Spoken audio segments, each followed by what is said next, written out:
Welcome to the deep dive. Okay, so today we're jumping straight into the world of Assassin's Creed. Oh yeah, a huge one. Totally. Think action adventure, massive open worlds, third-person perspective, all wrapped up in these like incredibly detailed historical settings. And it's not just one game, is it? It's what, 12 main ones? Plus 12 all of the them. spin-offs. Exactly. Kicked off back in 2007. And the sales figures are just staggering 155 million units by 2021. Assassin's Creed Valhalla was a big part of that recently. And that kind of success, that reach, it makes it a really perfect case study, doesn't it, for looking at the wider media world? Absolutely. And that's exactly what we're doing today. This isn't just, reminiscing about jumping off rooftops. Although that is fun. True. But no, we're looking at this through an A-level media studies lens, specifically thinking about the Eduquis Component 1 exam, media industries, audiences, media contexts. Right, so the idea is to unpack how Assassin's Creed really demonstrates those key concepts. Yeah, consider this your guide to seeing those theories and ideas in action using a really relevant example. Okay, so where do we start? Media industries. Makes sense. And you kind of have to start with the historical context of video games themselves. They're huge now, obviously, but they're still quite new, relatively speaking. Compared to film or print. Exactly. The growth since, say, the 1970s has just been, well, exponential. Yeah. And technology's just leapt forward again and again. Which has shaped not just the games, but this whole idea of the gamer. Right. And the challenges of trying to regulate it all. Yeah. Regulation always seems to be playing catch-up. And economically, video games are massive. Yeah. Culturally, financially, huge in Japan, Europe, the US. Oh, definitely. And when a new console drops, or a big title from a franchise like Assassin's Creed launches, you see real economic ripples. What makes Assassin's Creed stand out there, do you think, beyond just being popular? Well, look at the market value. Globally, video games hit something like $138.4 billion in 2021. Wow. Compared to what?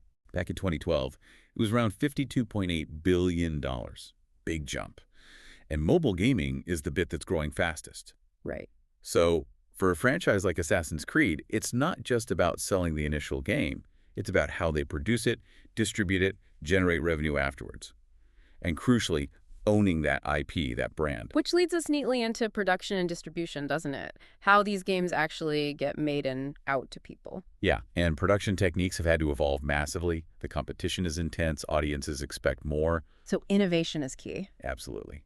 And using a franchise model, like Assassin's Creed does, that's a deliberate strategy. It gives economic stability, builds that brand identity people recognize.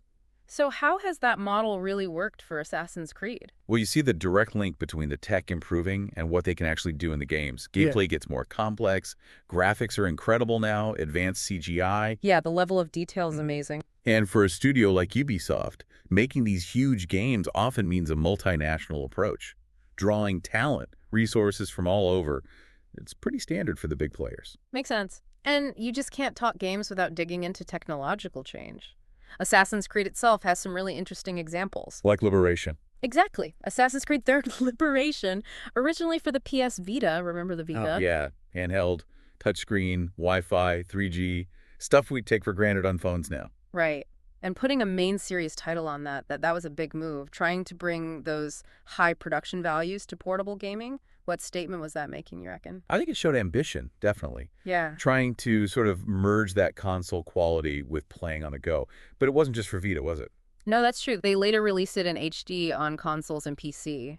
Wider reach. And then you had Valhalla launching alongside the PS5 and the Xbox Series X, timing it perfectly with new hardware. Capitalizing on that excitement. And the tech keeps pushing things, doesn't it? Cross-gen play, cross-play between different systems, carrying your progress over. All those things expand how the game is distributed, circulated.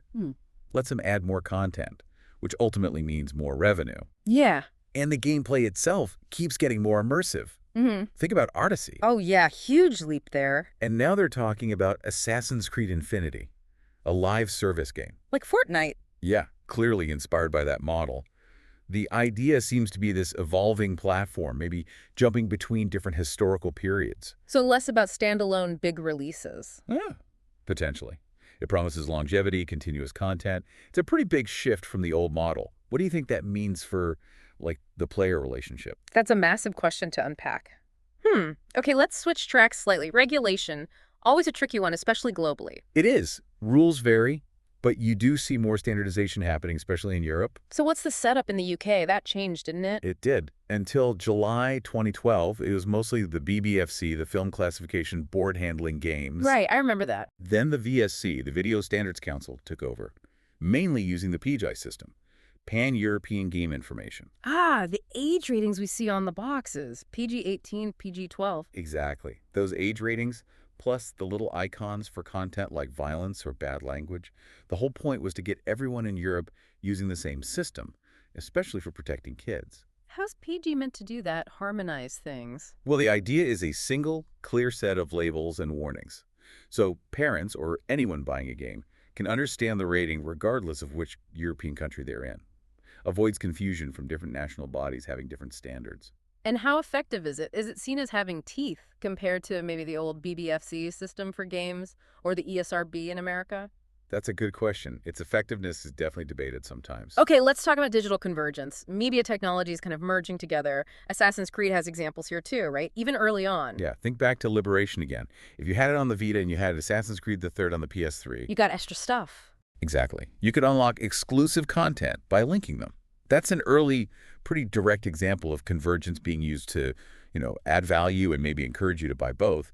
How did that pave the way for now? Well, it sort of set the stage, didn't it, for much more integrated stuff later on. Now convergence is baked into promotion, marketing, distribution, letting them re-release games with more connected features. And social media is a huge part of that convergence picture now. Oh, absolutely. Driving engagement, building that fan community. For a company like Ubisoft, in such a competitive market, digital convergence is just essential.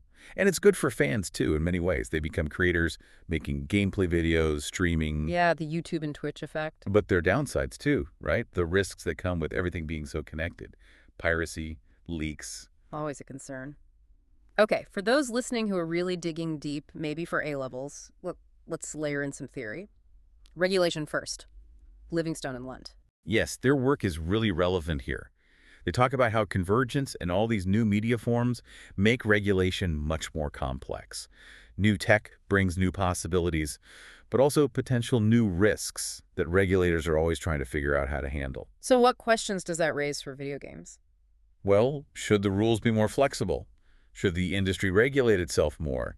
How much responsibility lies with us, the consumers, to make informed choices? And what if people don't have the media literacy skills to do that? Exactly.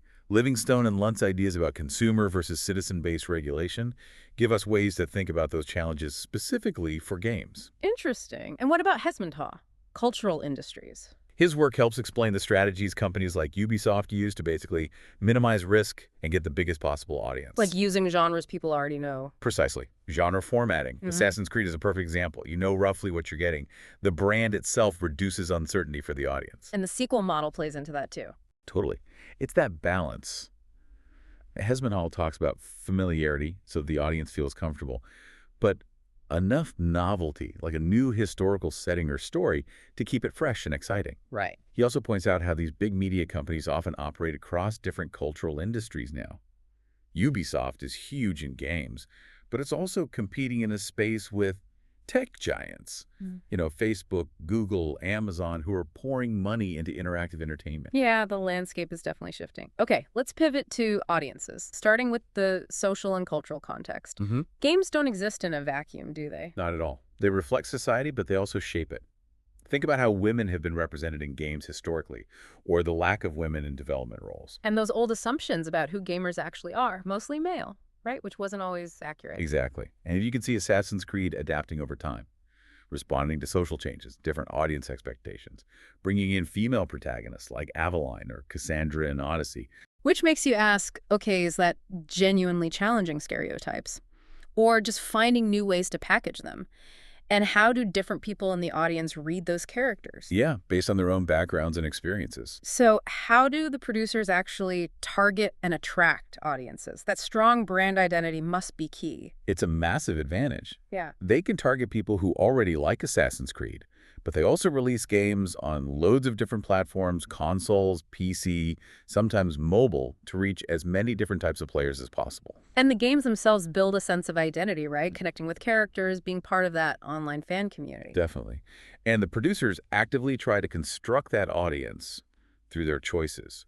Offering the choice between Alexios and Cassandra in Odyssey is a prime example. It immediately broadens the potential audience appeal. Making it more inclusive. Right. More female leads, different historical settings. It all helps widen that net. Okay, how does the technology we use to play and the way we consume these games shape our responses? Well, putting the games on multiple platforms isn't just about convenience. It's a strategy. It maximizes how much people play, maybe even encourages them to buy new hardware, adopt new gaming habits. Get drawn deeper into that ecosystem. Yeah, and they encourage that deeper engagement too, with things like linked products, offering exclusive DLC, extra content. Which only works because the tech allows it and because gamers are willing to sort of buy into that extended experience. Absolutely. And you can't ignore the fan community in all this. Digital platforms make it so easy for fans to interact, give feedback, that can even influence where the games go next. For our A-level listeners, again, thinking about different audience interpretations, how does the nature of gaming itself affect that? Well, games are interactive. Yeah. They're often escapist. That shapes how people interpret them. And within those fan communities, you get people from all sorts of backgrounds bringing their own readings to the table. And people choose games that resonate with them personally, don't they? For sure, someone might specifically choose to play as a female character if that reflects their identity. Or maybe they're drawn to a game set in a particular historical period they find fascinating. Okay, let's bring in Bandura. Media effects theory. Relevant because so many AC games are rated 18 for violence. Yes, Bandura's ideas about observation, imitation, vicarious consequences. They're often discussed in relation to violent media.